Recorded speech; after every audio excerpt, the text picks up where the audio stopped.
done some corporate stuff. Now I work for myself, living on a little farm with my family in Turangi.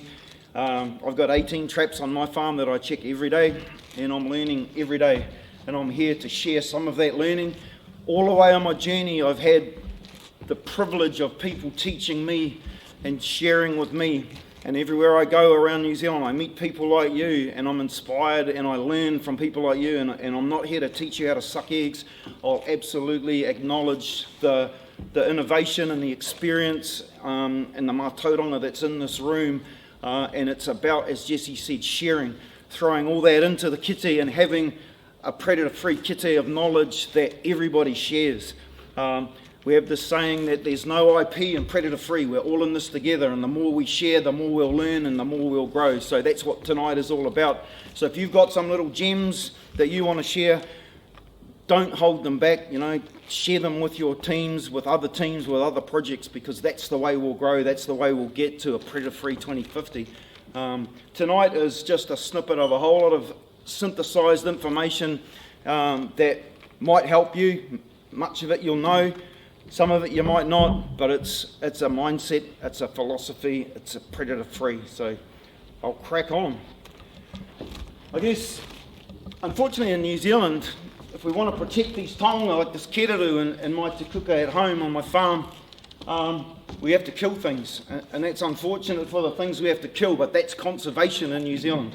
We have to kill invasive mammals that have been introduced here for a variety of reasons, so that we can protect the taonga that they impact on. And that's unfortunate, but that's what it's all about. I want to just start though with a bit of why we do this. We do this because this is what Aotearoa New Zealand used to look like everywhere. You don't see this everywhere anymore. This is on Hauturu, outside the ranger station. Many of you have probably been lucky enough to visit Little Barrier Island, and you stand on the deck in the ranger station and you look out across the field of Kaikuia, and there's a heap of kereru out there. There's often 100 or more. There's 43 in this picture. This abundance used to be everywhere, and we've lost it because of invasives. I do a lot of work around the Central Plateau. I've been working at a place called Pōkaka on the southwestern slopes of Ruapehu between Ohakuni and National Park for the last couple of years with a mana whenua group from Uanuku, Tamahaki, Tamakana. The kōrero behind the place Pōkaka symbolises the kind of abundance that we've lost. We all know the kākā yeah? The parrot of the night. Pōkaka, the place, is the place where when the pōrikup fruit was heavy in the canopy, the wings of the kāka were so numerous that they turned the forest floor to night. Can you imagine the kind of abundance that created that kōrero, those stories in the old people? That's what we've lost. Flocks of hundreds of kāka flying around our mainland forests. When I first started working in the Kaimanawas as a young forestry hunter, my mentors spoke of flocks of 25 kāka in the Kaimanawas through the 60s and 70s. The most I ever saw was 7. And today, if you can whistle up a pair, it's a happy day. Mostly you just whistle up a lonely male. We've lost so much. And that's our why. That's why we do this. This is why predator-free is so important. But it does work. This is the council's broom bush outside my house in Turangi.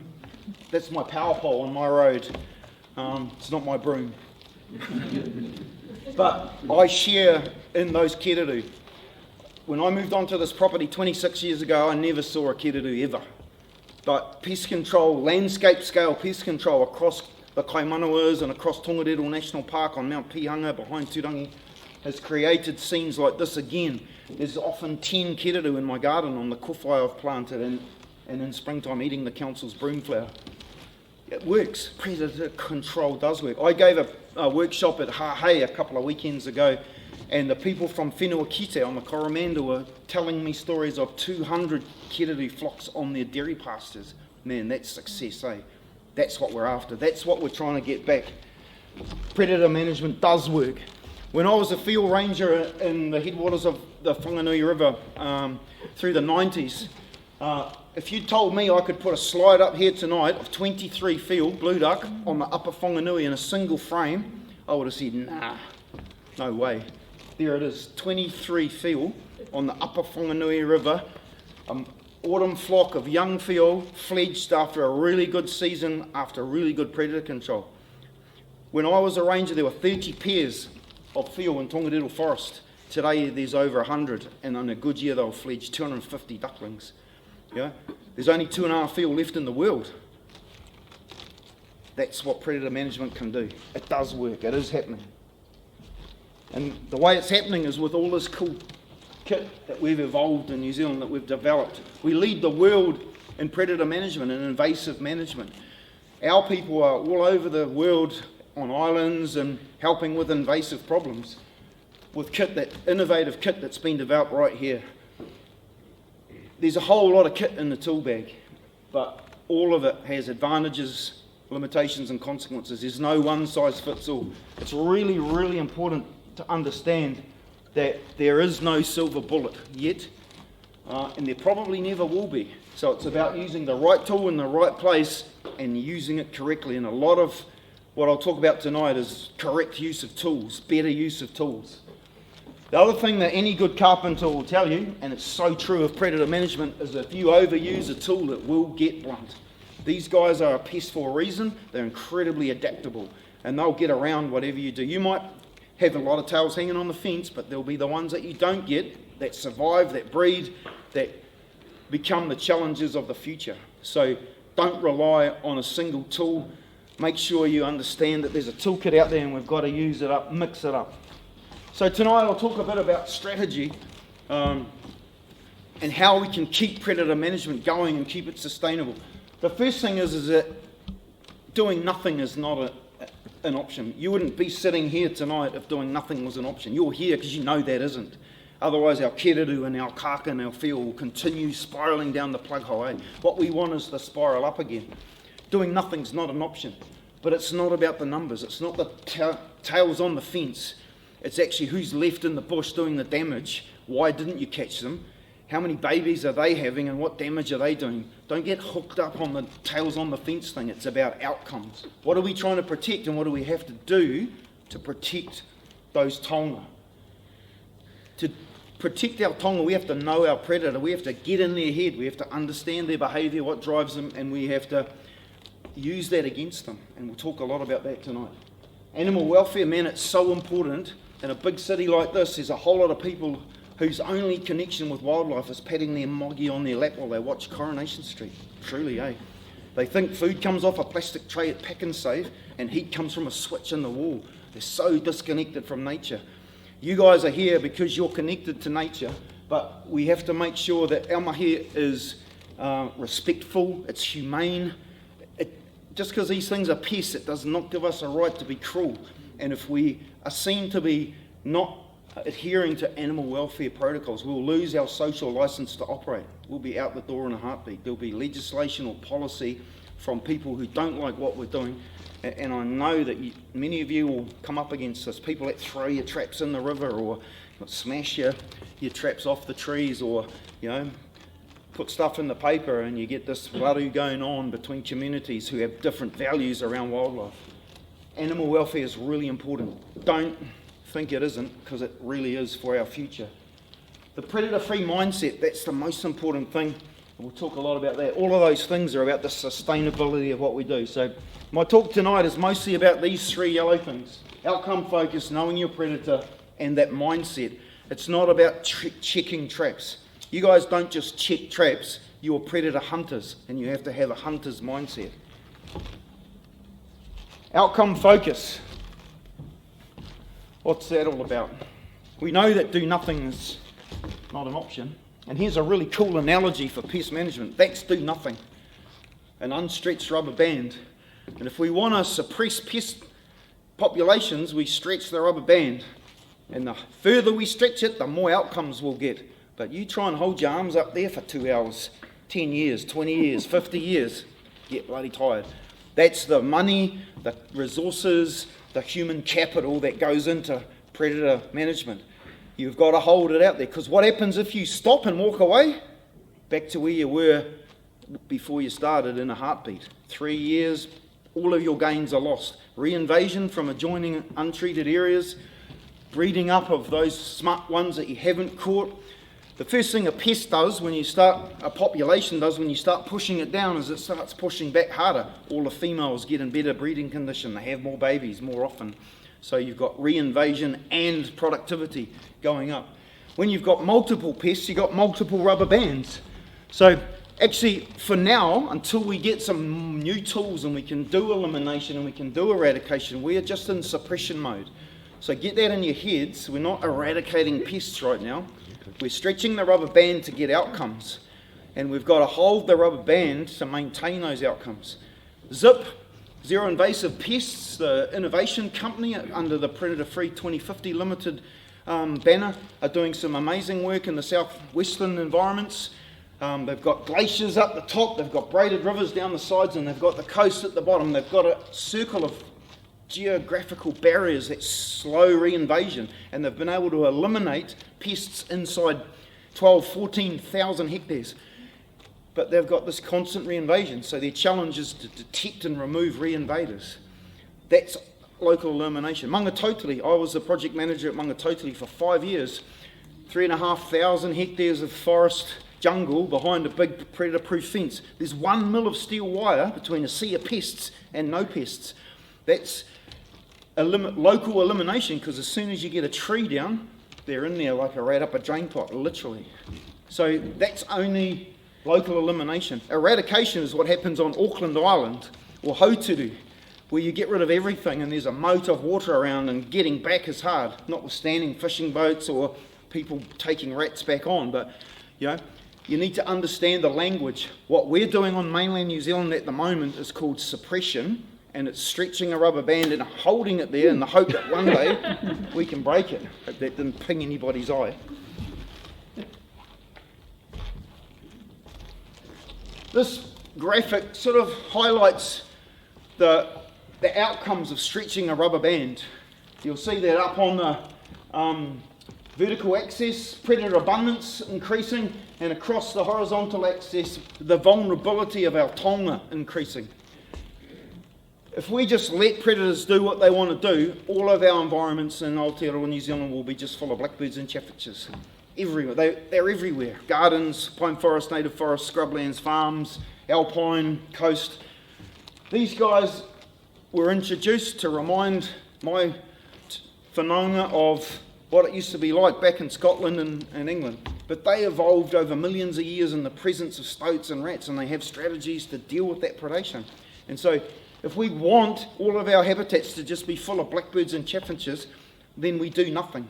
If we start stretching the rubber band, we'll start to see things like warblers and fantails aren't so vulnerable because they nest out on tiny little branches and they eat flying insects, so there isn't the competition and predation issues quite the same. But as you come down the vulnerability curve, you really have to squeeze the rubber band right out to get our treasures, our really vulnerable special treasures like kōkako and kaka and kiwi chicks to survive in our forests. So this kind of encapsulates the concept of stretching the rubber band and getting outcomes. It's not about tails on the fence. And I'll show you a slide towards the end about when tails on the fence just don't matter one iota.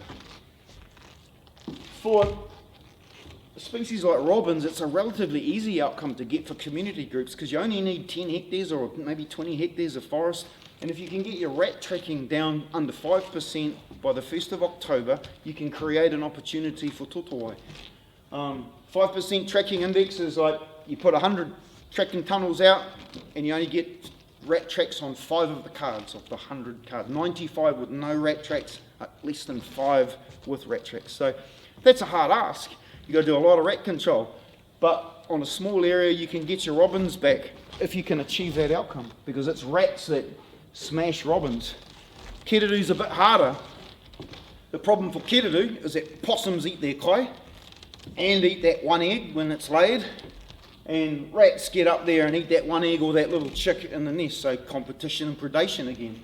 You need to get your rats down to an index of under 5%, and you need to keep your possum populations down under 5%, but you need to do it over landscape scales approaching thousands of hectares. It's nothing for a kēreru to be feeding in the Waitakere one day and flying over to Tiri Mātangi for a kai another day. They get around. Okay. Kāka next level again. Some of you may have seen the publicity in the media in recent months about the kāka that had a GPS track logger on it, and it covered a 1,000-kilometre round trip in its season. There's 3 populations of kāka in the North Island of New Zealand.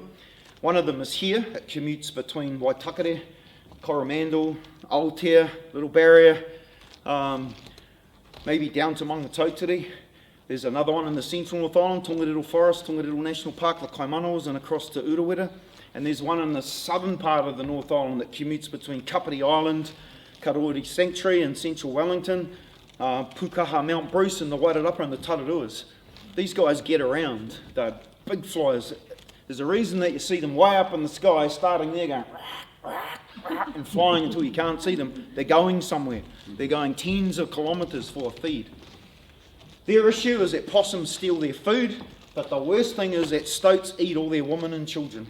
And so that's why we've gone from flocks of 200 down to just lonely males. So we've got to do possum RTCs or indexes low to provide the food, and we've got to get stoat numbers down during breeding seasons so that they don't wiggle up into those nesting cavities in the canopy and kill those females and babies over landscape scales of tens of thousands of hectares. That's the rubber band stretching exercise. We all know the tragic story of kiwi. Stoats eat so many of their babies. An adult kiwi will live for 50 or 60 years, so it can produce a lot of eggs and potentially have a lot of babies. We've got a bit of time to get the stoat problem right for kiwi chicks, but we're losing increasing numbers of kiwis to ferrets and cats and dogs these days. And that's a tragedy, because if there isn't the breeding stock to produce the chicks, we're going to start losing kiwis. So, these are all outcome focused, and we have to do different things with different predators to get those outcomes. And you have to stretch the rubber band far enough to get the outcomes. Just killing some of them isn't enough, because all you end up with is fat, productive pests that breed hard. That's where knowing your predator becomes so important. How big is their home range? What's their breeding rate? How far do they disperse when they're born and fledge away from their natal dens? Rats are only 1 or 2 hectares. Although when we were doing the work on Maungatautari in the southern enclosure at Pukeatua, the last rat in the southern enclosure was tracking 27 hectares out of the 65 hectares. Living in the lolly jar is only so much fun until you get lonely and you start bouncing around looking for a buddy. The last mouse, a big male, was tracking 6 hectares. Okay? These things can get around, but generally mice have really small home ranges and rats are only 1 or 2 hectares. Hence, your devices need to be 1 or 2 per hectare to control rats. Stoats, there's an example of a stoat that was tagged in a den in the Eglinton Valley in Fiordland. That tagged in the natal den where it was born. It turned up 53 kilometres away on the other side of Te Anau in a single dispersal event. Richard Henry knew that when the farmers of Otago brought stoats to control rabbits in Otago. He went to Resolution Island and started shifting kakapo and kiwi off the mainland onto Resolution Island. It took 10 years from when stoats were liberated in Otago for Richard Henry to find them on Resolution Island. That's a long way. Fiordland's a big place. So you need to know about these critters, how they behave, what drives them. One pregnant rat in September can produce 400 rats by March. And if there's a mast year, they'll go on from there to produce at 1.2% compounding population growth per day until August, quadrupling from March to August because of fruit crops or seed crops. These things breed really. When everybody eats you, that's how you get around it. You produce lots of offspring. Rabbits, mice, rats, blackbirds, chaffinches. Look at Australia last June. Man, who'd want to have those mouse plagues? Unbelievable. So you've got to understand these critters, what drives them. The behaviour of all animals is based on the 4 Fs. Food, fear, fornication, and related to the other 3, fighting. That drives all animal behaviour, the 4 Fs. All of these critters have a scientific sort of description of their behaviour as inquisitive, cautious. So inquisitive is you're in, caution is their superpower. You've got to balance that out. You've got to understand that they have that yin and yang of inquisitiveness and caution, and you've got to use that to your advantage. And I'll show you a little video clip in a minute, because that so influences the way you use your tools. Have a look at this little video.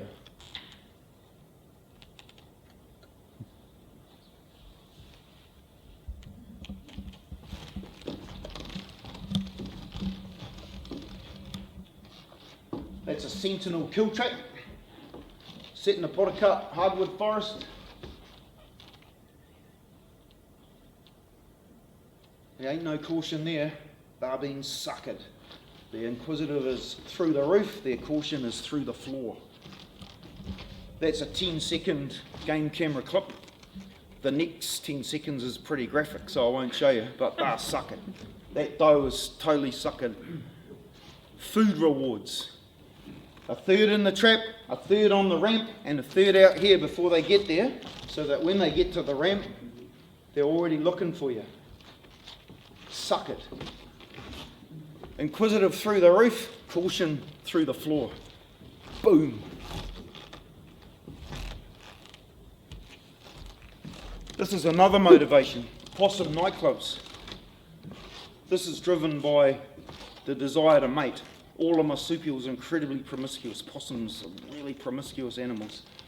You set up, this is called an EnviroMate auto feeder. It's got 7 compartments with 200 grams of pre-feed in it that you can time to open every day at 7 o'clock. Next day, next one, next day, next one. You can do it for every day for 7 days, every second day for 14 days, or every third day for 21 days. So that feeder will feed potentially for up to 21 days. That was on a 14-day cycle. There's 4 or 5 Steve Allen traps in those trees.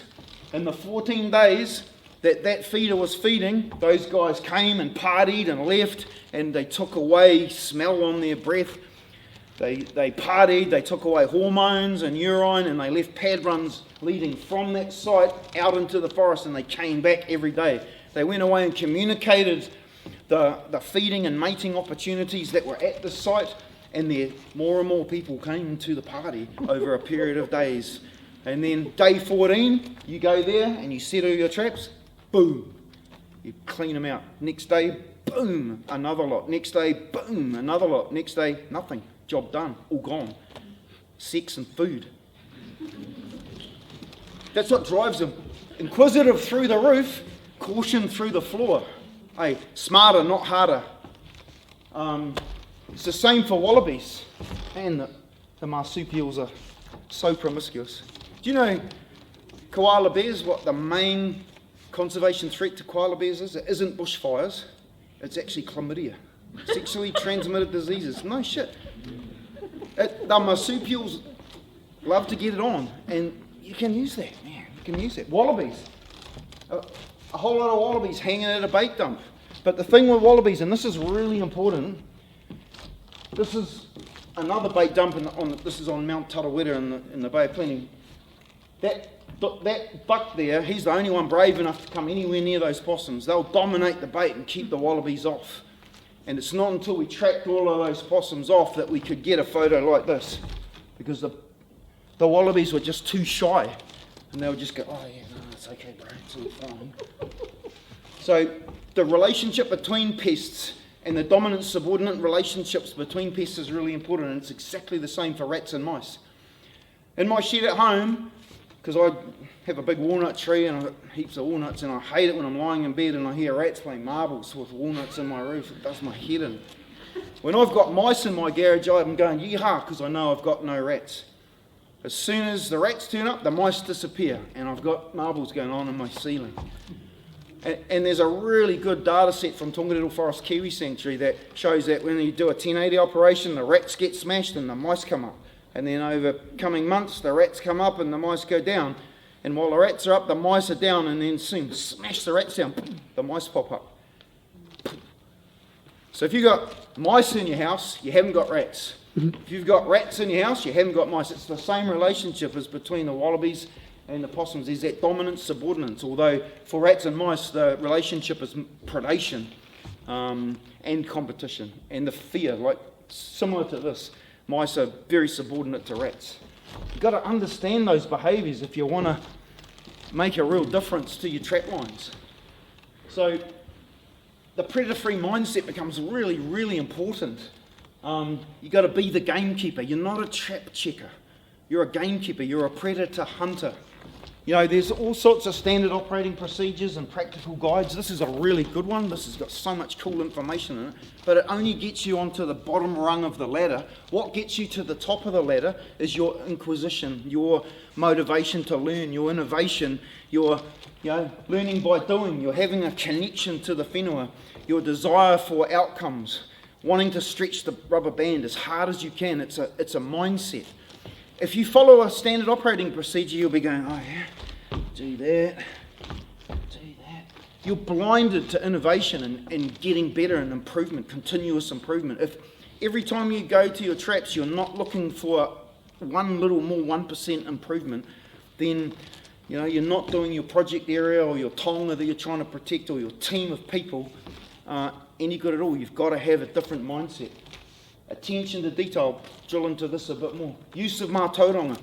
There are people who have lived on this land for hundreds of years, multiple generations, and I learnt more about ecology and more about wildlife talking to kui and kaumātua from Tūwharetoa, Ngātarangi and Whanganui than anything else. The stories of the old people are just enlightening about how these places tick, the rhythms of nature in these places. And as hunters of predators with a desire to bring back our tonga, you've got to have that knowledge and that mindset to do better. How many of you fish here? Any got keen fishermen? Do you fish by the moon? Bill Wōhapa, bite time and all that sort of stuff? Sometimes. You should do it every time, all the time. How many of you garden and plant by the moon? Yeah? How many of you trap by the moon on your trap lines? Man, it's so powerful. There's rhythms in nature.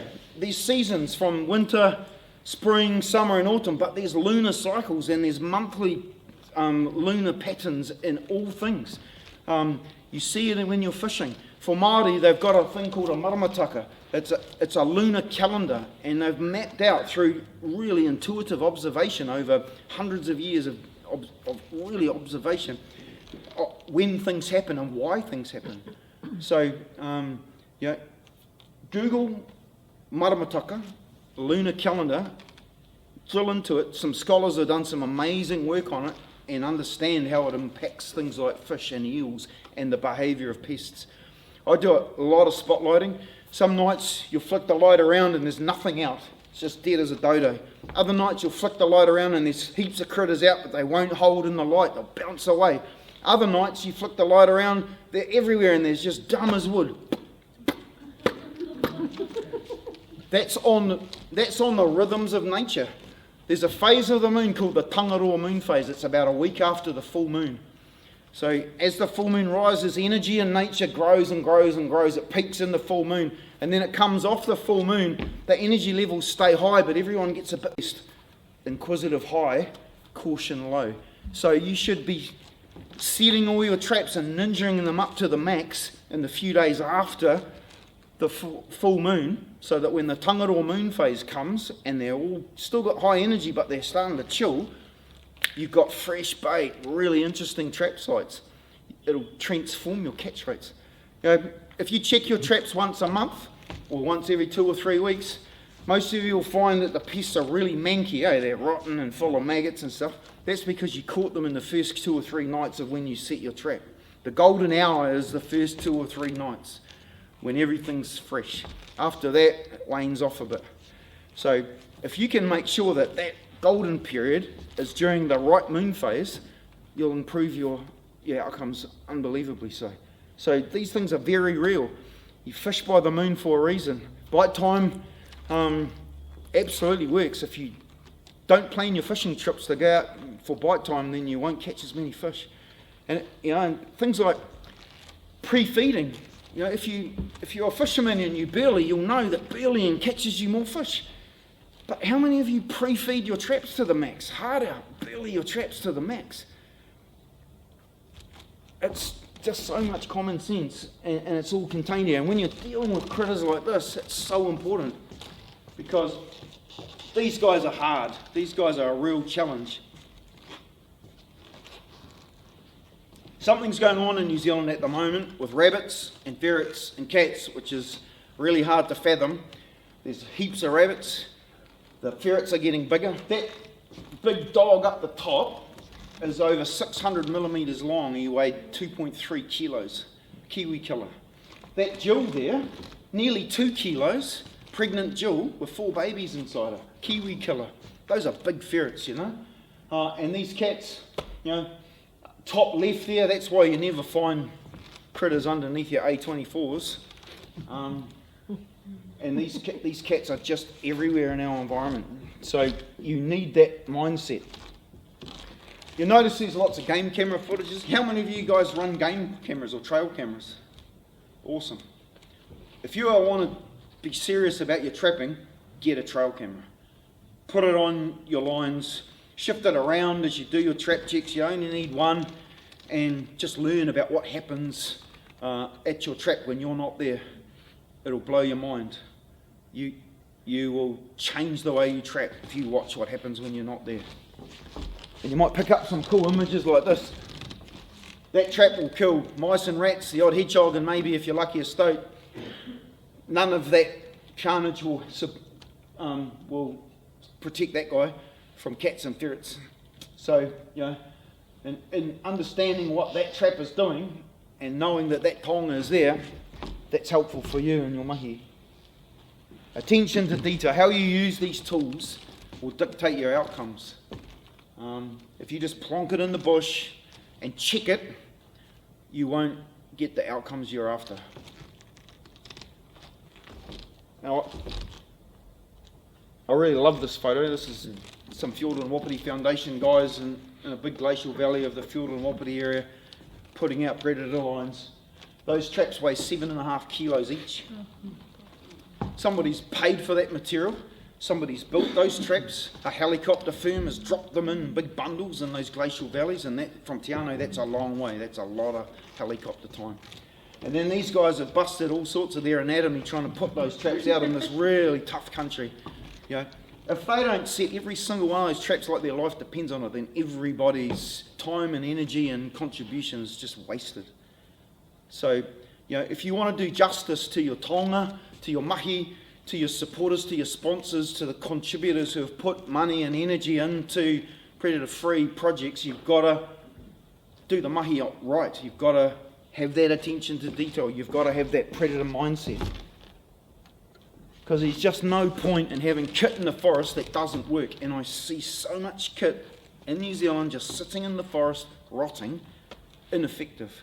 Around Lake Taupo, I look in traps when I'm going for a walk and I see a golf ball sitting on the nails, and there's grass growing out the entrance hole that not even a mouse could get in there. And someone's checking their trap going, oh yeah, no golfers this week. Must have been too windy or something. Seriously? It's just a waste of time and waste of energy, and their motivation might be to go for a walk, but it certainly isn't predator-free or tonga outcomes. They're not stretching the rubber band. I want to show you a video here from a guy called Grant Ryan at Cacophony. How many of you are on the Cacophony blog? If you're not, it's on at the end of this video. Google it and go back and read the last 2 or 3 years of amazing stuff that Grant's put up there. It'll change the way you trap. But have a look at this video. I'll paint the scenario. Here's this possum play tree. It's got a Good Nature A12 gas trap on it, possum nut gas trap, and it's got a AT220 with a ramp on it. And there's a thermal imaging camera out here watching what's going on. Yeah? Have a look at what happens when you're not at your traps.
They're still making chaffinches. How's that? 3 months, 62 visits, 0 captures. No pre-feeding.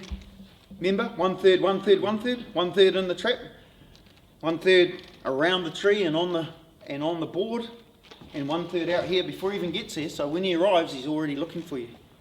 That would have transformed that video footage into a whole lot of carnage. But if you're just checking traps, then you get outcomes like that.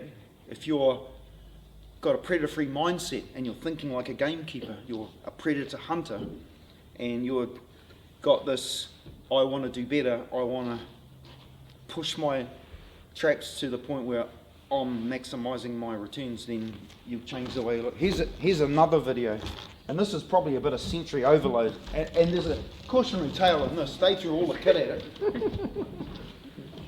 A rat left a poo on one of the traps, so they said, right, we'll throw the whole toolkit at him and see if we can catch him. You know? And this is a cautionary tale. This is probably sensory overload, and people who put 10 different lures in their traps suffer the same outcome. It's just a bit, whoa. Remember, these guys turn up and there's a big neon sign on the device saying, danger, do not enter, caution high, inquisitive low. Here it is. I think. Yeah.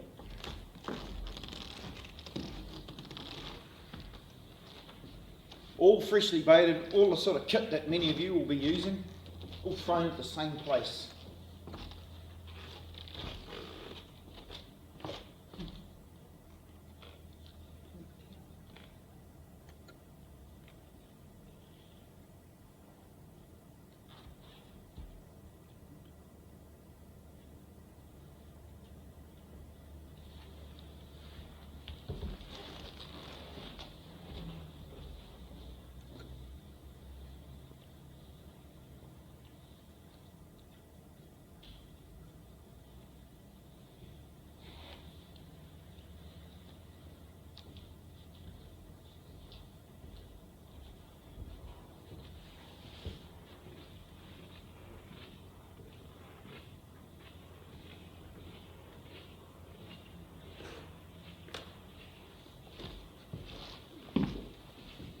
You get the picture? 10 nights, 52 visits, no catches. This is what happens at your trap sites if you don't do it right.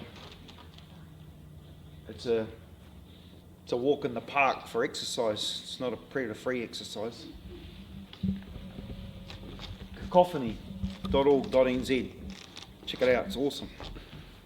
Teach you heaps. If you take nothing away from tonight's talk, this top statistic is the one you should take away. 80% of device encounters do not result in any pest interaction whatsoever. 80%. So if you don't set every trap like your life depends on it, and you don't freshen it up, and you don't ninja it to the max, and make it the most attractive, desirable place to go and die, then you'll have results like those videos. Your guys' role in Predator Free is sales and marketing. Yeah? Pre-feed, pre-feed, pre-feed. Third in the trap, third around the trap, third before they even get to the trap. Free giveaway in everybody's letterbox. So instead of danger, do not enter, it's welcome under new management. Free meal. Hey. Pre-feeding is really good because animals communicate food cues to each other. And there's nothing like endorsements from friends and whānau on TripAdvisor to get you to come to the restaurant. Hey. So just think about sales and marketing, pre-feed, luring, make it attractive, scuff the ground. In a forest, if you scuff the ground, you'll just smell the leaf litter and the amphipods will bump around and it's interesting. And for the first day or so after that, a predator will turn up and go, who's been here? A blackbird?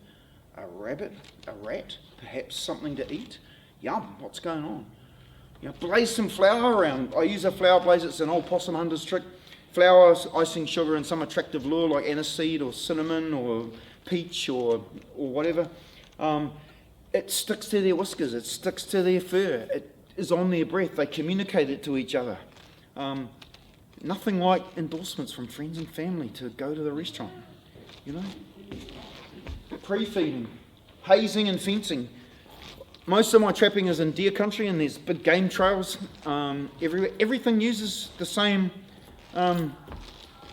It's like the motorways, Probably not as clogged as up here, but man, there's motorways all through the mountains and everything uses the same trails. The deer, the pigs, the possums, particularly the predators.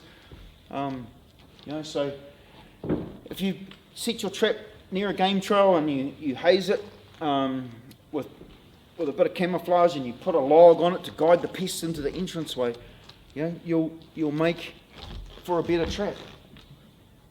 Little things like you've got the game trail running down that way. Don't put your trap across the game trail because your mate will just go put it along the game trail. So as he comes down, he's looking straight through. He's already had your free giveaway in his letterbox, so he's already looking for you. And he turns up at the trap and there's a few more little tidbits outside and he looks in the door and he can see a big plate full of it. Boom. You've got him, Change your baits regularly. Don't overdo your baits. I turn up at some traps, there's an egg, a golf ball, a piece of a raise. It's been sprayed with blue stuff. There's peanut butter. And I'm looking in and going, whoa, sensory overload, man. Change your baits regularly, but don't throw the whole toolkit at them, otherwise they'll just go, whoa, something's not right, that's a bit dodgy. And use stuff that's around at the time.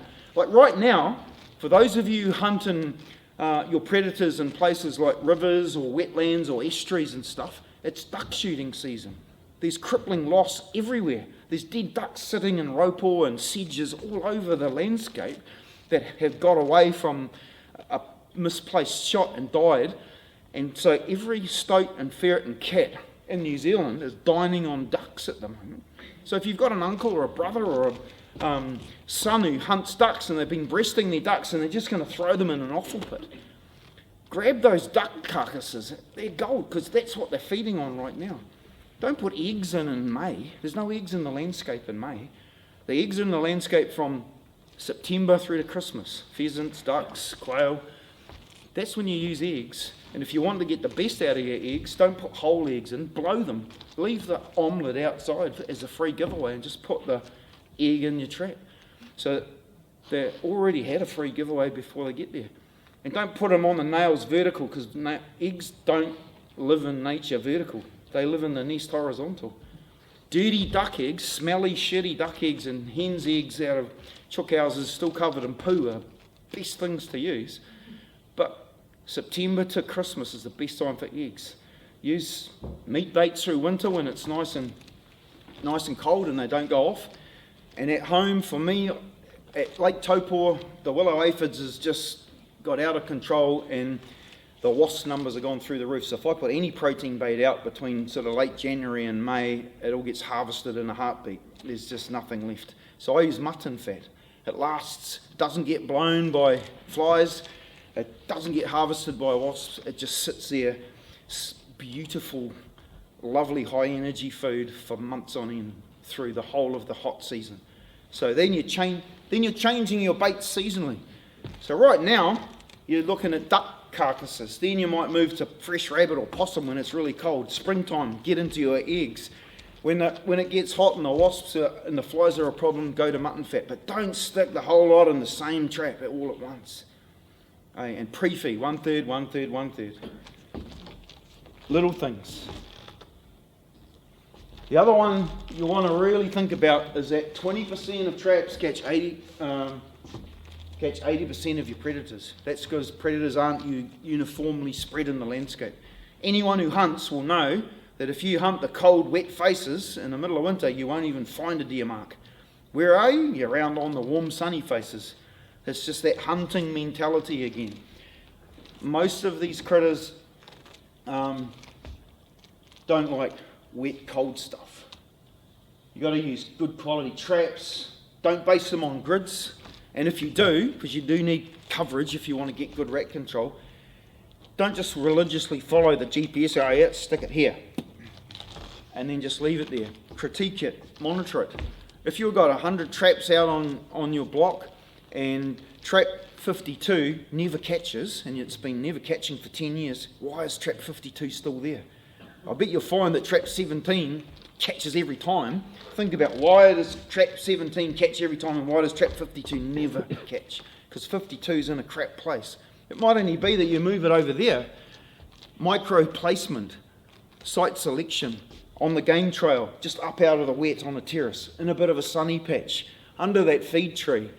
Look for the pad runs, the possum trails, the deer trails, the pig trails. Everything uses the motorways in the bush. So it's just that mindset. Again, you're thinking like the gamekeeper. You're hunting these pests. You're not trap checkers. Location, location, location. Where? Linear features. Roads, tracks, game trails, rivers, ridges, tree rows, hedgerows, fence lines, culverts. Those linear features, habitat edges on the bush edge. Pasture, bush. Those linear features are awesome for predators, but always have your tunnels parallel to the flow of the landscape, not across. Because the old mate will just up and over. Predators are really efficient. They use the easiest ways through the forest. Cats and ferrets hate water. So if you've got a river crossing, like a log or a bridge, target your traps around the crossing. You'll have far more success. There's an example from Tonga Forest where there was just total kiwi carnage from ferrets, and traps were placed in a grid, and the trapper just said, nah, this is not working, our kiwis are still dying. And he said they must be coming across the Whakapapa River at Ofonga on the bridge, so he put a series of traps on one side and another series of traps on the other side, and boom, he just caught a heap of ferrets. You know? So it's just thinking smarter, not working harder. Hay barns. Most people wrap their bales with thousands of kilos of plastic these days, but for those who still use old-fashioned hay bales, hay barns are amazing places for cats and ferrets and stoats. There's a whole lot of grass seed there that fuels a whole lot of mice, but it's warm and dry for bedding and denning and sleeping sites. So hay barns. If you've got a project area that has farmland next door and there's a series of hay barns, target those and you'll find that hardly any ferrets get into your project area because you nail them all in the hay barns. Just thinking smarter, not harder. Scent trails is really important. This is another cool video on Grant's site. Haven't got Wi-Fi here, but I'll explain what this is. This is Grant's drilling into what makes really good pest detection indices. There's a chew card on that big pine tree, that orange square up there. Just a core flute card with peanut butter. Many of you probably use them in your monitoring regimes. There's a trail camera on this tree here looking at the chew card, and then there's a thermal imaging camera looking at the chew card. And what Grant was trying to understand was, well, what did he get the best pest activity index from, which device? And you know, what sort of relationship was it between the data he was getting? Obviously he found the thermal imaging was the best, but what he didn't realise that came out of the video that's on this clip is that to start with, everything just walked on past, possums and rats and hedgehogs, and And then one particular image is of a rat finding the cue card. And then there's a series of images where the rat just goes back and back and back to the cue card along the same line. And in doing that, he's leaving a scent trail of rat and a scent trail of probably peanut butter through the pine needles. And then old Posse comes along. Yum, what's that? Ratty's been here and he's got some peanut butter, and he followed the scent trail straight to the cue card. And then the hedgehog came and did the same thing. Yum, went along the rat trail straight to the cue card. So he wasn't intending to find that out, but that's what he discovered with this video clip. And I'll relay you an experience I had in Fiordland a few years ago when we headed Newton's Gully, and we were camped on one side and we were going to head over into the castle, so we went down through Newton's and up the other side. It took a whole day to pack up our camp, walk down through the valley, up the other side, and we camped in the saddle on the other side. And that night, Roy and I were looking there, watching with binoculars, and a cow and a calf came out of the ribbonwood and came down through the valley. And all of a sudden, the cow just stopped at the route that Roy and I crossed the valley about 4 hours before. It just stopped dead, ears waving, and she jumped over our scent trail. That highlights how tuned in these critters are to stuff like scent and stuff. Hey, and that's a lesson from what Grant found with this video. And I want to just show you a little clip here. This is a lady called Shirley Potter from Project Tongariro at the Rotopunamu project on Mount Pihanga, Turangi. And she runs a whole lot of trappers and trap lines, and she thought I was yanking her chain when I told her to do this, but now she knows it's a good thing. She's dragging a stoat on a string along the trap line. This is old Scottish gamekeeper's trick. Yeah? And she thought, this is stupid. You know, it's tangled and you're yanking my chain cam, it's not going to work. She did, there's 42 traps on this line. She caught 4 stoats as a result of doing this. And she went, man, I never would have believed it. The other layer to that is that what the Scottish gamekeepers do is they get a rabbit puku, rabbit guts, they open it up with a knife and they put it in an onion bag and they tie that to the string with the stoat and they drag that through the forest. And the scent trail that sets up is that one of my mates is chasing a wounded rabbit. I want a bit of that. And so I'm going to follow that outcome. And if Shirley's just doing a little bit of Hansel and Gretel trail with her pre-feeding, bit of rabbit, some rabbit round the trap, smear it on the mesh, big hunk of rabbit inside, caution through the floor, inquisitive through the roof, boom. Smarter, not harder.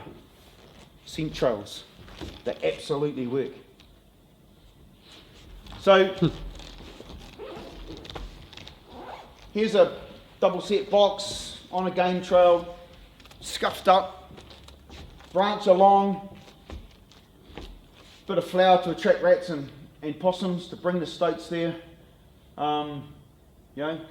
It's a bit of mutton fat in the doorway, mutton fat rubbed on the baffles to encourage attention to detail. Look at all the sprags, all folded under. Don't have sharp sprags, because if he gets a prick, he'll be gone. TripAdvisor will say, don't go there, man, it hurts. All the friends and family will be told, don't go there. So when you get these boxes made, you can't file them close enough. Fold them, snip them and fold them. Attention to detail is what's going to make the difference. The old mate comes into the trap. The mutton fat's on a nail at the top of the trap. He's looking up, not looking at the danger zone, he's looking up. He's already got the danger do not enter thing going on, but that's dropping. And the mutton fat's getting the yum, yum, yum thing going. Again, all of the baffles, the sprags are folded, not filed and cut. Double sets. Why do we use double sets? They catch more than 6 times more stoats than single sets. Why do they? Because you'd think 2 traps should catch twice as many. Two traps catch more than 6 times more. Because once you've got a rat or a stoat on one end, it makes it incredibly desirable for the critter to come in the other end. But it relies on when the guy comes in this side that the other trap doesn't go off. How many of you double sets. You have sympathetic firing issues, it's a nightmare, eh? So the vibration of one trap going off sets the other one off. So it's a problem that everybody suffers, but it's about bedding your boxes in and that attention to detail to make sure your set is rock solid. We've started not drilling our traps into the boxes so that when they go off they jump up. But yeah, not a good thing for volunteers or for children or stuff, because you'll end up in A&E with one on your hand if you're not careful. So there's a few safety issues with that one. But seriously, double traps, double sets are a bigger investment. But if you get them right and you can manage the sympathetic firing problem, they catch real good.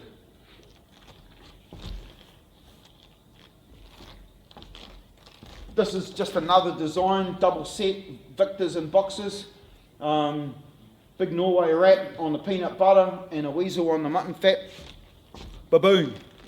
That weighs 800 grams, costs $25. Lot better than $120 and 7.5 grams for the double set Doc 200. So yeah, there's a lot of innovation out there, and people are pushing the envelope all the time, getting better, getting smarter. It's about sharing all this knowledge together. Sprags again, look, folded under. Attention to detail. We've got a video clip of a rat who puts his chin on a sprag and goes, ow, boom, he's gone, he never comes back. Hey, TripAdvisor, don't go to that restaurant. A couple more things I just want to talk about. Feral cats. These things are increasingly in our landscapes. It's scary how many there are out there. The estimates are quite phenomenal. I've been doing some work with the Bay Plenty Regional Council on wallabies, and there's 700 trail camera sites around the Rotorua Lakes area trying to delimit how far wallabies have spread from Lake Okaraka, where they were released originally way back in the day. Almost without exception, those 700 camera sites are getting 1 or 2 or 3 or even 4 feral cats on them. So there's a lot out in our landscape. That's pine forest, that's native forest, that's farmland, that's scrubland, they're everywhere. But it's real hard to tell the difference between feral cats and Mrs. Jones's moggy that she loves dearly, that helps her watch Coronation Street. And there's a lot of conversation to be had about responsible trapping and also responsible domestic cat ownership. We've got to get every domestic cat in New Zealand with a collar that has the person's name and phone number on it, so that you guys can see that is someone's valued family member. And it's not up to you to have a barcode scanner to go, oh yeah, and then look up who owns it or take it to the vet. It's up to the domestic cat community to actually mark their animals, hopefully with a collar and a bell so the predation impact is reduced. But if we keep killing people's cats, we're going to... Exactly. We're going to lose our social license to operate a lot of our devices in some of these urban areas. So it's really important that we do it right. Get some trail cameras and actually get some evidence that Mrs. Jones's cat is the one killing the dotterels or getting out and doing whatever to the wildlife. This is off a Browning Spec Ops Elite camera. It's quite expensive, $470, but that is a still lifted off a video off a laptop. That's a hell of a good image of a cat on a deer carcass. Don't use still mode, because all you'll get is a brown blur and you won't even know what it is. Get 10 seconds of video footage. The behaviour of your animals around your devices will intrigue you and make you better. You'll see how they engage, and you'll see how you can make your devices better. Game cameras, man, they're gold. But again, a cautionary tale. They have a lot of lights, whiz bangs, and some clicks, and there is some thoughts that particularly stoats may get camera shy. And if you've got cameras at your devices all the time, then they might put 2 and 2 together and go, yeah, danger, do not enter that device because there's this spaceship up here watching. So shift them around a lot. Don't overuse them. Don't overuse the tool or it'll get blunt. These are the 2 NAWAC approved cat kill traps. The flipping Timmy, that's set for possums, but if it's baited with meat baits, fish oils and stuff, ramps make all of these traps 100% better. So if you're using things like flipping Timmys or Steve Allen traps or Sentinel traps, always use a ramp. You hugely increase your catch rates. This one over here, that's a possum bait station full of pre-feed. There's flour all over it. There's smooth blue, Conservation smooth blue up the ramp, heaps of blaze, and a big squirt of fish oil. So the possums come here and party. Some get killed and caught. That leaves blood and urine and feces and smell of carrion in the area. After the possums have had a good go, put some meat baits in that trap and it's deadly for cats. So, this is about smarter, not harder again. But if any of you are using these kill traps, Trapinators, flipping Timmys, Steve Allens, Sentinels, ramps will make... In your kiwi forest, you've got to put your traps up at 700. So about 350 below is where the ramp should start, nailed in, nice and secure. Maybe a 6 or 8 inch fencing pale running down on a 45-degree angle. Third of the bait in the trap, third of the bait on and around the ramp, third of the bait out here before he even gets there. Caution through the floor, inquisitive through the roof. Boom. Success. If you can reduce the 80% of critters that encounter your trap but don't engage with it down to 50% of critters, you'll more than double your catch rate. You won't get them all, but what you're trying to do is you're trying to pull that your way through the inquisitive, cautious balance, tension. Because these guys are nasty critters. They do a lot of damage in our kiwi forests and our field forests and probably in your seabird colonies up here. Hey.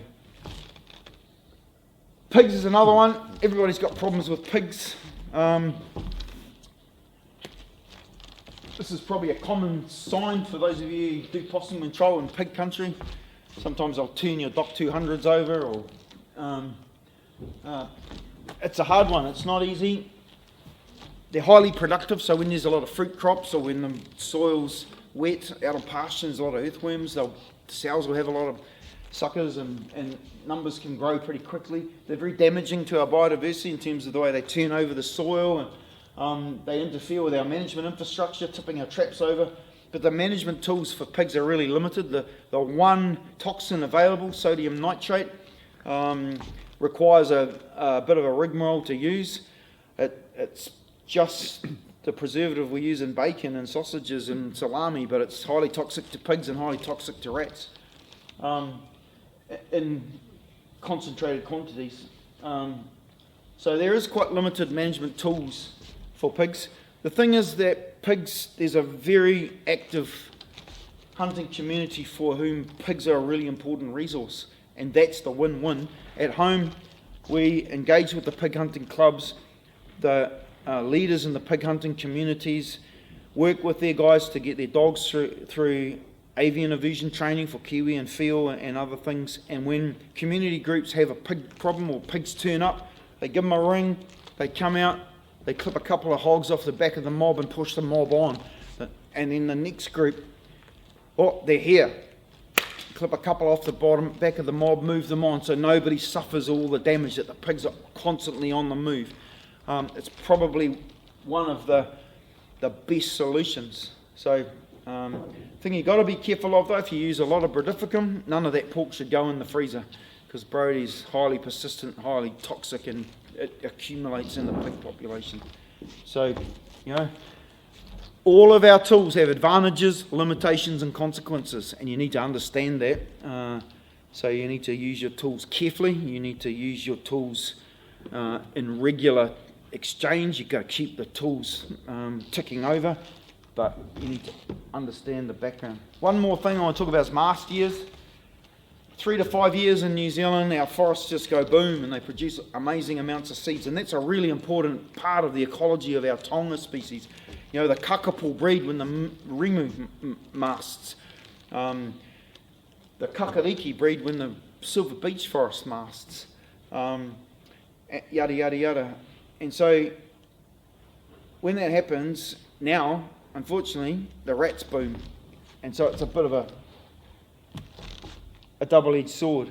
In 2019, there was a megamast, which I'd never seen anything like it. I'm told the last one that big was in 72.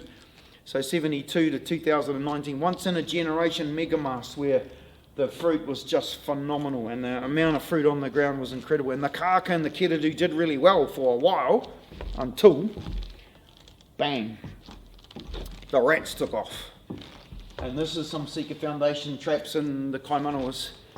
And that wasn't even a drop in the ocean to what was living in the forest. That wasn't even making a dent. Looks good. You think, wow, tails on the fence, yeah. Not even making it. It's an exercise in futility. It's like emptying Lake Taupo with a teaspoon. That's when Doc pulls out the nuclear weapons and goes for Te Akina Ngā Manu Battle of the Birds, big 1080 operations, 1 million hectares of aerial 1080 to protect our Tonga. Because you cannot trap enough in a mast year to make a difference. It is an exercise in futility. So, you know, all of our tools have advantages, limitations and consequences, and we have to understand that, and our mix of tools have to be used with that in mind. So just to finish off, we know doing nothing is not an option. It's not about the numbers, it's about the outcomes we're after. It's about how far do we need to stretch the rubber band for the pests we've got, for the Tonga that we're trying to protect. Forget the tails on the fence. And I know funders like dead things. Actually, for me, kiridu in my broom bush is worth more than all the tails hanging on my fence. Kiwi in my forests, when I'm lying in my sleeping bag out on a hunting trip listening to kiwi calling at night, is way more important than tails on the fence. Know your predator. If you're going to get inside his head, you're going to be way better at doing what you do. You've got to have that mindset though, eh? You're not checkers, you're predator hunters, you're gamekeepers. You're connected to the whenua, you're connected to the habitats, you're connected to the outcomes. Your why is outcomes. And have that attention to detail. Don't give up, it's a long game. It took 150 years to get here. It's not going to go away in a hurry. So let's work together, share the knowledge, grow the kite, and maybe we'll get there. Thank you very much.